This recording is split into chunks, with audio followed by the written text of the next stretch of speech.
Iran surprised the world with a new initiative, a Bitcoin-based insurance system for ships passing through the Strait of Hormuz. What does this mean for global trade and the role of cryptocurrency in international commercial relations? Well, stay with us to find out. We'll also talk about the lawsuit Elon Musk just lost, the latest hack in the crypto industry, and a few other interesting stories. Like, subscribe, drop a comment, and let's dive right in.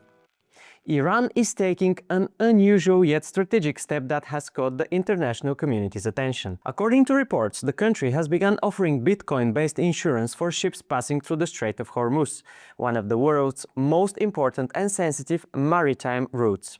The channel is crucial for global energy infrastructure. Around 20% of the world's oil passes through it, making it a high-risk zone. Insurance is essential for shipping operators, and Iran's new model offers an alternative payment method that does not rely on banks or international financial intermediaries. The main reason behind the initiative is the international sanctions that limit Iran's access to the traditional financial system. Using Bitcoin allows the country to offer a service that foreign operators can use without SWIFT, correspondent banks, or dollar transactions. If the model proves successful, it could encourage other sanctioned nations to explore similar solutions. It also places Bitcoin in a new context, not just as an investment asset but as a tool for real international settlements. Whether this is an isolated experiment or the beginning of a new trend in global trade remains to be seen. Our second story comes from California, where a federal jury officially dismissed Elon Musk's lawsuit against OpenAI, Sam Altman, Greg Brockman, and Microsoft. The reason? According to the jury, Musk filed the claim too late, outside the legal time limits for such cases. Musk filed the lawsuit in 2024, accusing OpenAI's leadership of abandoning the organization's original mission, developing artificial intelligence for the benefit of humanity rather than for profit. He claimed he was misled into donating around $38 million, believing OpenAI would remain a non-profit. He also argued that OpenAI had turned into a commercial company backed by major investors like Microsoft, violating the original agreements. The jury did not examine whether OpenAI actually broke its mission. Instead, it focused on timing. Claims related to charitable trust violations have a 3-year limit, and unjust enrichment claims have a 2-year limit. Musk left OpenAI's board in 2018, and the key changes, including the creation of the for-profit structure in 2019, were public. According to the jury, he had enough information long before 2024. Judge Yvonne Gonzalez-Rogers accepted the jury's conclusion, emphasizing that the evidence strongly supports the finding that the claim was filed too late.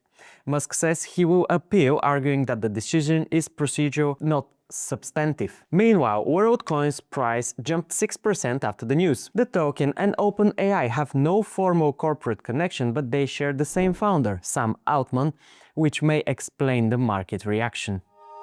Our third story is something that's unfortunately becoming normal in the crypto industry lately. Eco Protocol, a DeFi project, suffered a massive breach in which an attacker created fake eBTC tokens worth around $76 million.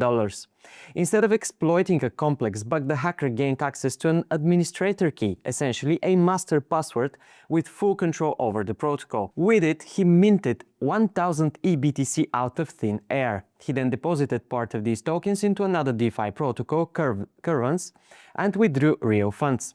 The money was swapped for ETH and sent to Tornado Cash, making it extremely difficult to trace. Most of the fake eBTC still sits in the attacker's wallet. The Monad blockchain itself was not affected. The issue was entirely within Eco Protocol's key management. Basic protections like multisig, time locks, and minting limits were missing.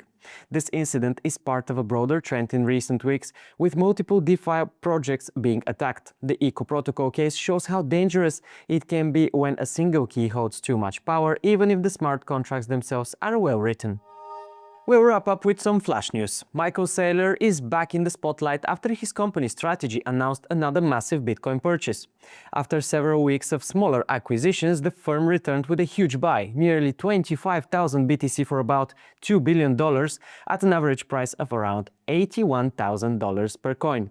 This brings their total holdings to an impressive 843,738 BTC, acquired for over $63 billion. The current value of this giant reserve is around $65 billion, putting Strategy slightly in the green despite market volatility. Interestingly, their previous purchase was much smaller, just 535 BTC for $43 million, and only weeks ago the company reported a $12.5 billion loss for Q1 this year. Meanwhile, BitMines continues to expand its Ethereum position and now holds an impressive 5.28 million ETH, representing around 4.37% of the circulating supply. This brings the company close to its long-term goal of owning 5% of all ETH.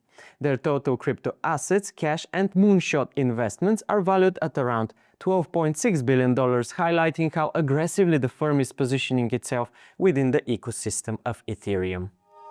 That's all for today, friends. Have a great and successful day, and see you tomorrow.